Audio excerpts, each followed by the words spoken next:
Adesso vi faccio vedere qualcosa. Come называется это? Sergei. Andiamo da Sergei. Voi sapete cos'è questa cosa qui? Questo è succo di betulla. È esattamente l'acqua che la pianta produce e si può bere. È fantastico. Adesso andiamo da Sergei e vi faccio vedere, vi spiego tutto come si produce, come si fa, quanto si prende, come si prende. Andiamo.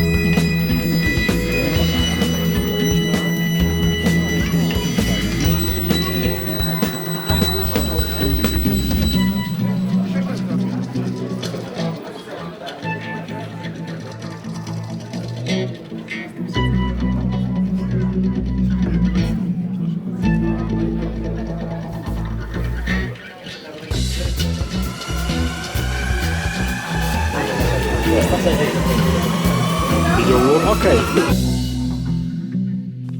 Почему сахар кладут? Ну, потому что он никому не интересен, вот так сок сам по себе.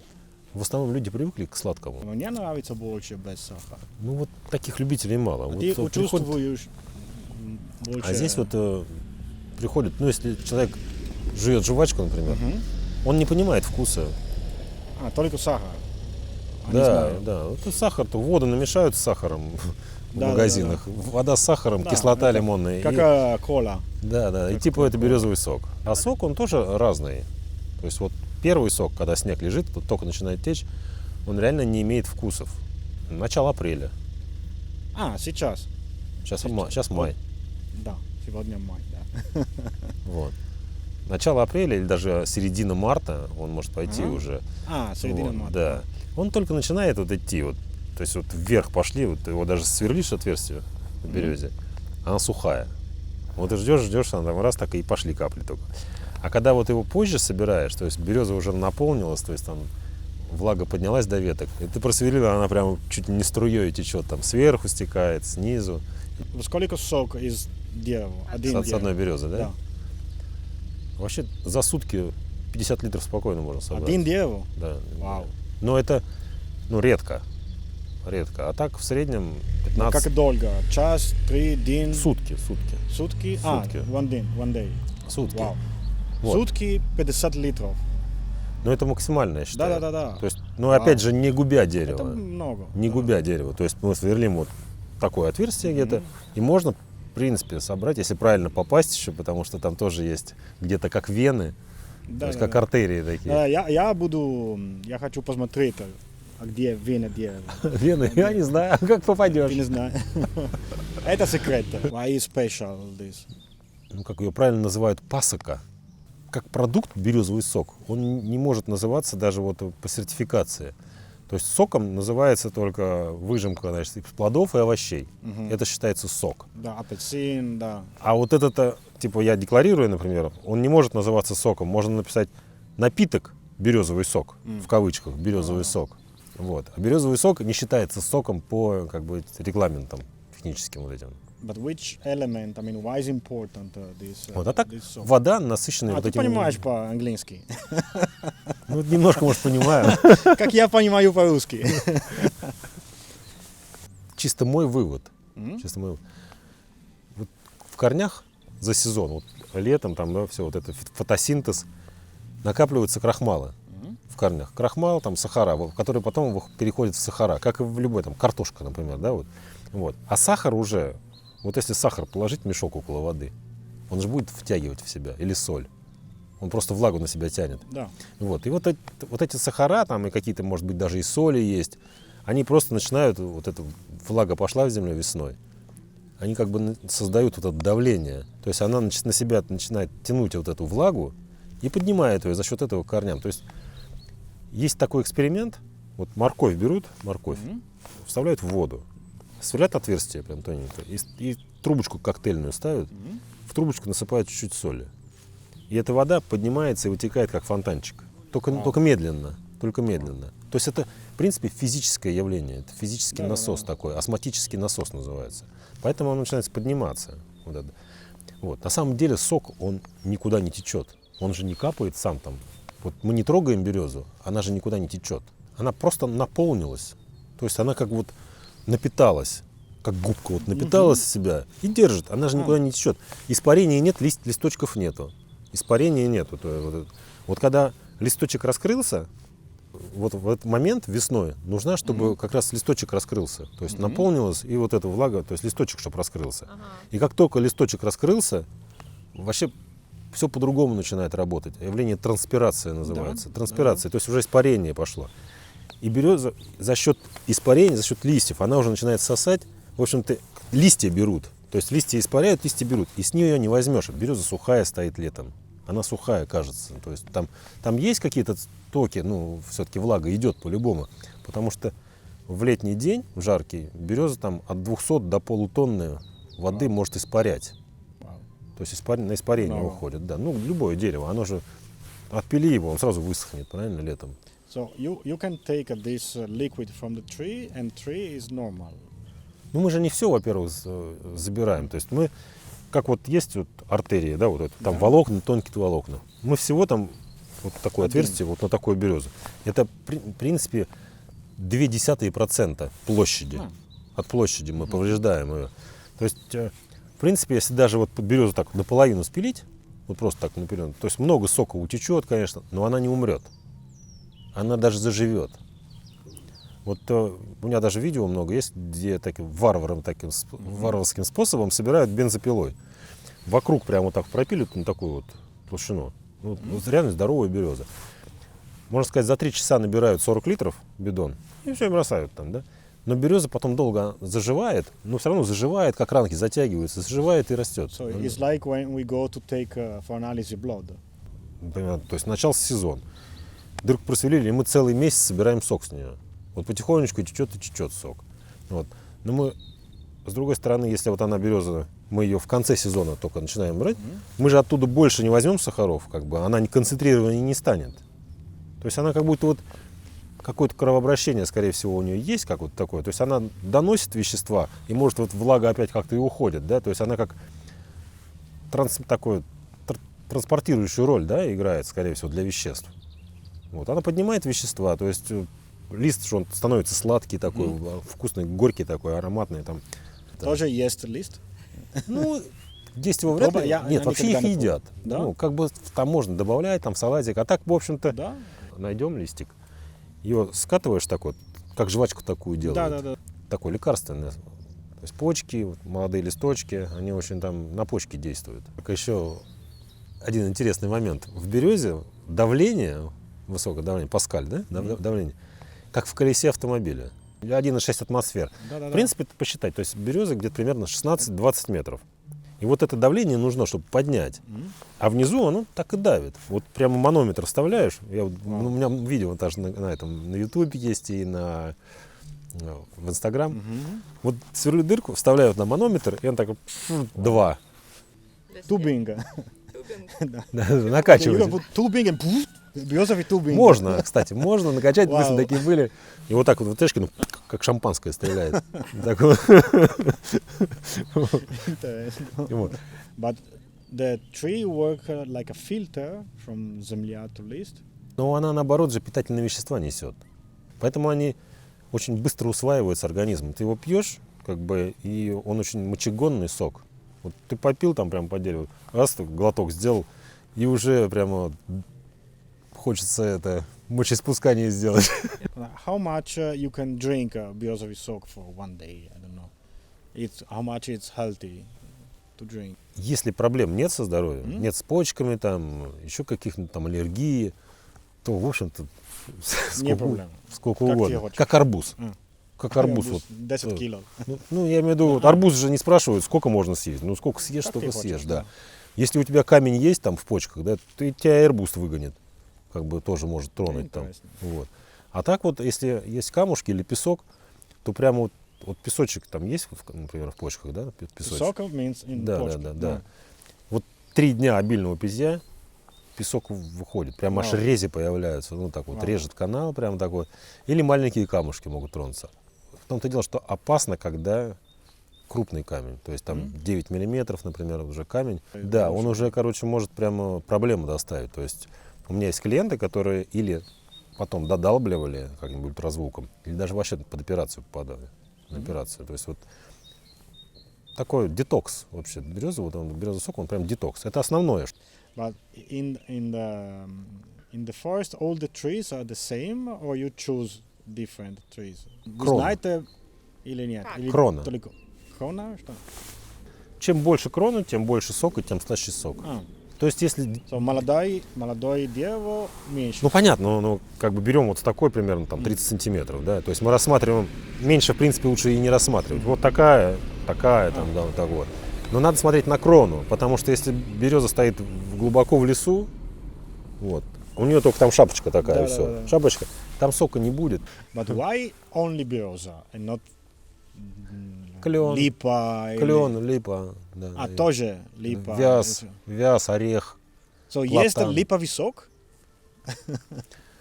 Если не липовый, вяз. Вот с него очень вкусный сок, кстати. Он такой желтый, сладкий, прям Вау. вкусный, да. Это интересно. Может, чуть раньше, как раз вот где-то в конце вот школы, там, у нас около школы росло, и мы все время там, он медленно капает, сладкий такой, желтенький.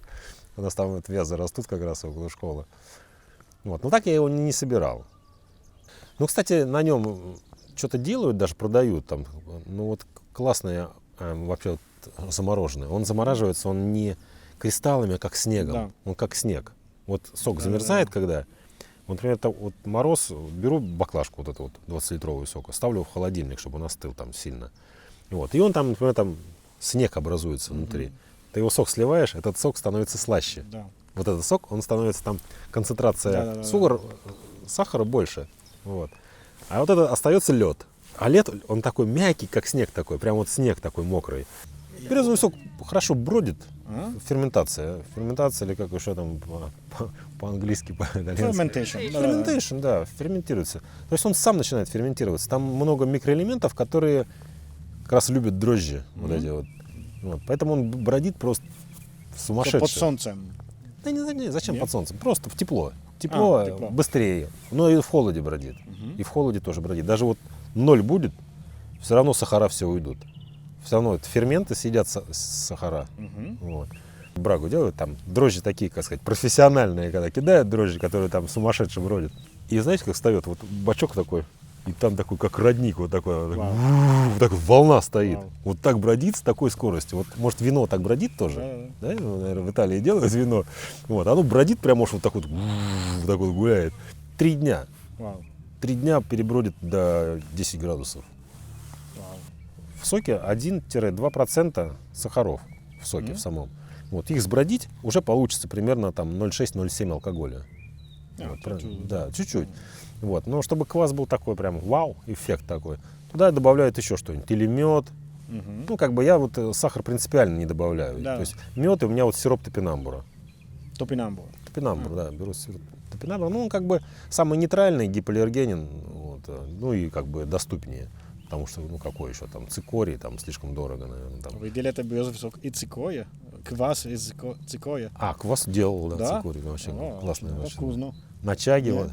А чага в курсе, да, такой же чага? Что? Чага. Болезнь березы, вот. И это такой нарост на березе, вот. Только он, в отличие, есть сувель, из него делают деревянные там поделки всякие, ложки там, чашки, вот это сувель. А чага – это болезнь, то есть он такой нарост черный, он прям черный такой, и он легко ломается, то есть ты его прям с руки так отбил, как гриб такой он, получается, только он не правильной формы, это не плодовое тело гриба, вот. Из него делают как бы чай, то есть в народе там на нем делали чай, и считается, что он имеет очень сильные такие иммуномодулирующие свойства, то есть даже типа при онкологии употребляют его, то есть оно облегчает, а то и раньше типа говорили, что излечивает вообще, но по крайней мере защищает, или и вообще просто поднимает иммунитет. Там ну, практически она как губка впитала все, что вот в березе есть полезного, вот микроэлементы, потом тоже там органических и биологически активных веществ в этой чаге. Вот. И на ней квас тоже делаю. Квас очень похож на классический квас. Это есть он там, вот, я угощу. You understand what it is? Я поняла, ты-то понял? No, nothing. И выделяет какие-то вещества, которые вот потом можно использовать для лечения. But it's interesting, all this. Сейчас вот, кстати, когда с этим коронавирусом в СМИ постоянно про эту чагу, там исследователи Спрос на нее поднялся, ее нигде нету, китайцы все скупили, говорит, всю чагу. Вау. Вот, цены реально поднялись на нее, на чагу, ее практически в продаже не найдешь. Только сам пойдешь вот в лесу, наверное, Wow. найдешь. Look at this. Ну, нравится, я чувствую, что это мое, вот, потому что раньше как-то не понимал этого, что, думаю, любой может сделать квас. И я только сейчас стал понимать, что, в общем-то, надо меньше болтать, наверное, уже, потому что я как бы говорю, для меня это просто, а люди вообще даже не могут квас сделать, даже сок не могут собрать, Да-да-да. вот, реально. Я думаю, что я как бы уже так сильно распространяюсь, потому что, ну, нюансы вот с квасом я до сих пор только, как бы сказать, к совершенству иду вот, к квасу. Вот, в этом году только я сделал первый раз квас, не добавляя туда ничего. Вот вообще Все просто... натурально. Нет, вообще не добавляю, только сок. Да-да-да. Вот только сок. И реально получился классный квас. Раньше как начинал? То есть купил дрожжи, да, там, дрожжи купил, кинул, там, за сутки перебродил. А так у меня уже давно цель, там, вот, чтобы сок забродил без добавления что-то из магазина там вообще.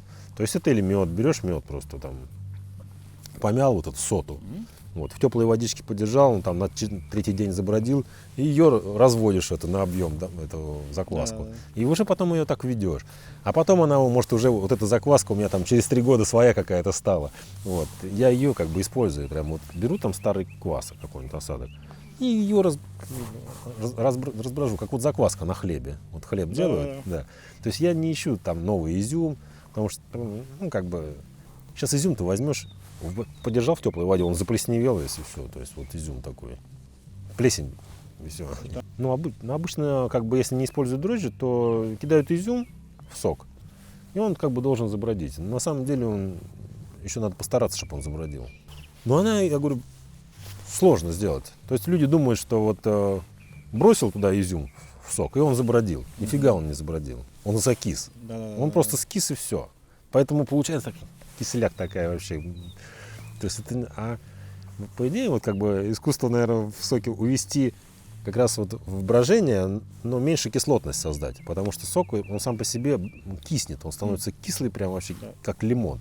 Вот, прям такую кислотность поднимет. Вот. А ее вот надо избежать вот это вот. So, and why? Почему тебе нравится березовый сок? Тебе нравится вкус? Окей, бизнес я знаю. Да-да. Не, ну конечно, да. В том-то и дело, что бизнес не главное было, вот, а реально. Это все-таки, да, больше из хобби, потому что, ну, вообще цели были там другие. У меня там профессий куча. Реально. Я психолог-педагог по образованию, там, и агроном, и радиоэлектроника, все, короче, все у меня там есть. И интересуюсь там хиромантией, астрологией, то есть, в принципе, с этим могу работать даже, в общем-то, консультировал людей, да, вот. Интересно. Да. А вот это вот мое, наверное. Да, это интересно. Да. Окей, идем еще береза. Искать. Искать Искать березу. береза. Да, что, мы доедем или что? Можно, да. Ну, просто я смотрю, здесь вот, Если здесь дуб, это дуб. Вон там, да, вон там видно, что там береза. Так, конечно.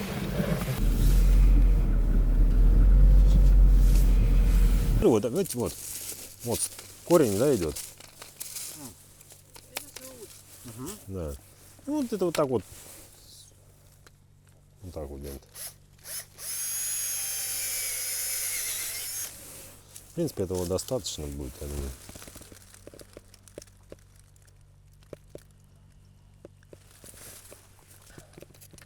Если он не прекратился еще.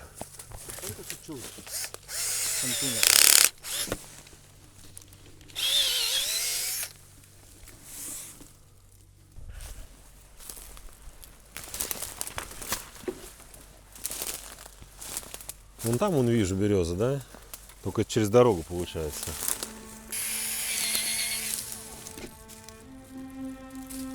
Тоже сухая.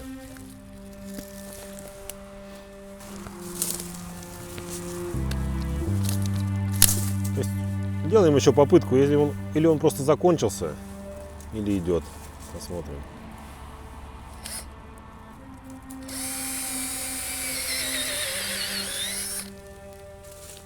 Сухая.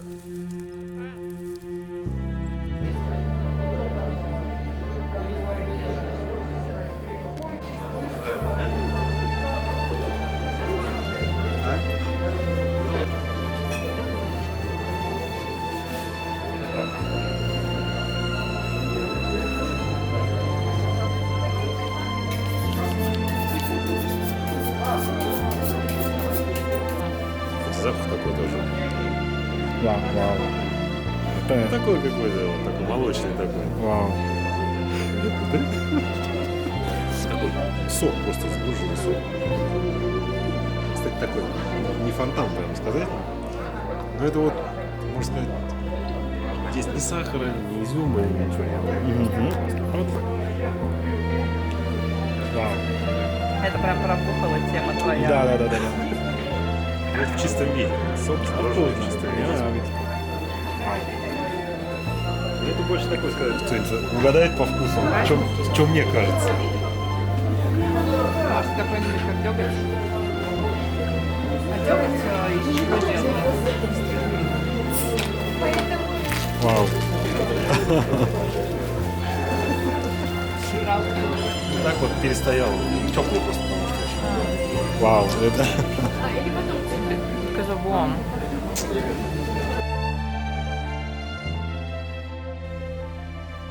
Grazie Sergei per il tempo che ci hai dedicato, grazie per avermi fatto scoprire cos'è il reale succo di betulla, grazie per avermi spiegato che cos'è il chaga, di cui non ne conoscevo l'esistenza, e delle sue proprietà miracolose.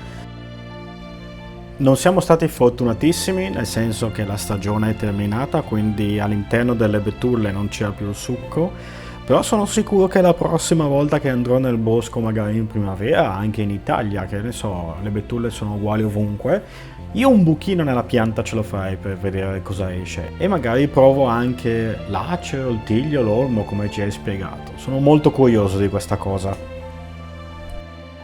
Quindi ciao a tutti, ci vediamo alla prossima puntata con la prossima intervista e la prossima persona straordinaria che ci spiegherà la sua passione.